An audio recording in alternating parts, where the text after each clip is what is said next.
완연한 가을입니다. 계절이 가을로 접어들면서 기분이 왠지 쓸쓸하고 우울함을 느끼시는 분들 있으실 텐데요. 흔히들 이러한 감정을 느낄 때 가을 탄다 라는 말을 쓰곤 합니다. 가을 탄다라는 말이 일리가 있는 말일까요? 그리고 식생활을 통해서 기분을 바꿀 수 있는 방법은 없을까요? 자세히 살펴봤습니다. 가을이 되고 날씨가 쌀쌀해지면서 우울감이나 무기력증을 호소하는 사람들이 생겨나고 있습니다. 여름에서 이제 겨울로 바뀔 때 낮이 이제 길었다가 겨울 되면 짧아지잖아요. 그러니까 낮이 짧다는 거에 약간 여유가 좀 없어지고. 건강보험공단의 우울증 진료 인원수를 살펴보면 10월 우울증 진료를 받은 환자의 수는 2009년 17만여 명에서 2014년 22만여 명으로 증가한 것을 알 수 있는데요. 최근 계절이 가을로 접어든 가운데 이에 따른 계절성 우울증이 많은 관심을 받고 있습니다. 계절적 흐름을 타는 이 우울증은 일조량이 줄어드는 가을과 겨울 시기 많이 발생하는 것으로 알려져 있습니다. 계절성 우울증은 뇌의 신경 전달 물질의 이상에 의해서 발생하는데요. 특히 멜라토닌의 저하가 계절성 우울증과 관련이 있다는 연구들이 많이 되고 있습니다. 이 멜라토닌은 뇌의 송과체에서 세로토닌에서 합성되는데 이 세로토닌이라는 신경 전달 물질은 우울증과 가장 관련이 많은 신경 전달 물질입니다. 세로토닌을 많이 포함된 음식과 특히 또 멜라토닌을 많이 포함한 음식들이 계절성 우울증에 도움이 되는 음식물이라고 말할 수 있습니다. 그렇다면 계절성 우울증을 다스릴 수 있는 음식들 무엇이 있을까요? 고등어와 연어, 참치 등 지방이 풍부한 생선이 좋은데요. 특히 생선에 포함된 오메가3가 행복 호르몬 세로토닌을 증가시키는 데 도움을 줍니다. 엽산이 풍부한 음식을 섭취하는 것도 좋습니다. 미국 하버드 의대 연구팀은 우울증으로 진단받은 성인의 15에서 38%가 엽산 결핍인 것을 확인했는데요. 엽산이 풍부한 음식으로는 토마토와 콩류 등이 있습니다. 한편 최근 네덜란드 라이덴 대학 연구팀은 프로바이오틱스가 풍부한 발효식품이 행복감을 더해줄 수 있다고 밝혔는데요. 특히 한국의 김치를 소개해 눈길을 끌었습니다. 올가을 맛있는 음식 드시면서 몸도 마음도 건강한 계절 보내시는 것 어떠신가요? 2015 대학 수학능력시험이 이제 한 달 앞으로 다가왔습니다. 모두가 최선을 다했던 만큼 이날 최대한의 능력을 끌어내기 위해 많은 노력하고 계실 텐데요. 특히 늦은 밤까지 공부하는 학생도 많을 겁니다. 그런데 졸리고 피곤하다고 커피나 카페인이 든 음식 많이들 먹고 있지는 않으신가요? 이 대신 집중력에 도움을 주고 면역력에도 효과 있는 건강에 좋은 차들 살펴봤습니다.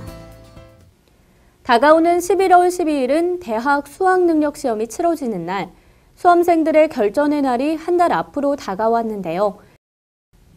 수능날 최고의 컨디션으로 제 실력 발휘하기 위해서는 먹는 음식부터 건강하게 바꾸고 생활 습관도 조절해 집중력과 체력, 면역력을 향상시키는 것이 필요한데요.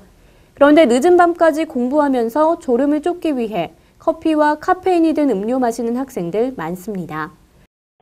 커피와 고카페인 에너지 음료는 중추신경을 자극하기 때문에 편안한 숙면을 방해하고 집중력을 떨어뜨리게 됩니다. 우리 전통차 중에서 매실차나 오미자차, 유자차, 녹차의 경우에는 인체의 원활한 신진대사를 돕고 다양한 비타민과 유기산을 함유하고 있습니다. 그래서 밤늦게까지 공부하는 수험생의 피로회복과 면역력 증진에 좋고요. 공부하며 따뜻한 차 한 잔 생각난다면 건강에 좋은 우리차 마시며 집중력과 건강 모두 챙겨보는 건 어떨까요? 먼저 매실차가 있습니다. 매실차는 공부로 인해 오랜 시간 책상 앞에 앉아있는 수험생들에게 좋은데요.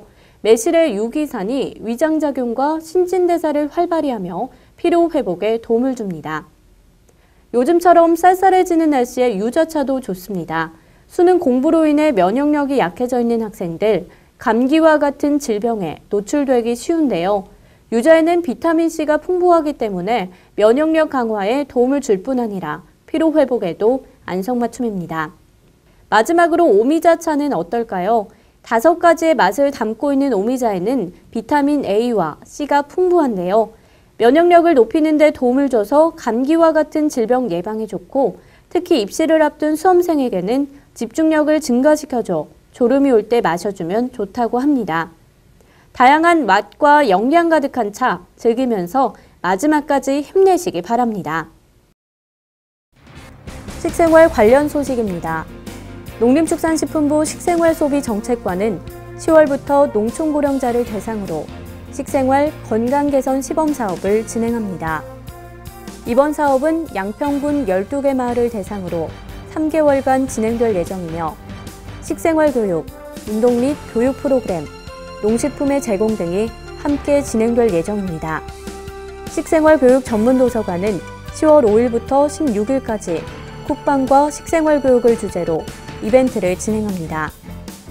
이에 대한 내용은 쿡방이 식생활에 미치는 영향, 바른 식생활을 위해 쿡방이 나아가야 할 방향 등 쿡방과 바른 식생활에 대한 자유로운 내용 모두 가능하며 관심 있는 누구나 참여가 가능합니다. 세계김치연구소는 10월 29일 국립중앙도서관 국제회의실에서 2015 제3회 김치학 심포지엄을 개최합니다. 이번 심포지엄은 김치에 대한 인지, 정서, 그리고 변화를 주제로 열리며 이날 행사장에서는 문헌상 기록된 조선시대 전통김치를 재현한 특별전도 열립니다. 10월 8일부터 11일까지 전북 임실군에서 임실앤 치즈축제가 개최됩니다. 이번 행사는 임실치즈의 우수성을 널리 알리고자 마련됐으며 진행되는 행사로는 전국 어린이 치즈요리왕 선발대회, 치즈음식 체험관 등이 있습니다. 많은 소비자들이 식품을 구매할 때 유통기간 날짜를 가장 많이 확인한다고 합니다. 그런데 식품을 구매하거나 섭취할 때 중요한 것은 사실 유통기한이 아닌 소비기한이라고 하는데요. 소비기한은 해당 식품을 섭취해도 되는 그 기한을 말합니다. 이 소비기한은 유통기한보다는 조금 더 긴데요. 각 식품의 소비기한 꼼꼼히 살피셔서 현명한 식생활 소비자 되시길 바랍니다. 저는 다음 방송으로 다시 찾아뵙도록 하겠습니다. 시청해주신 여러분 고맙습니다.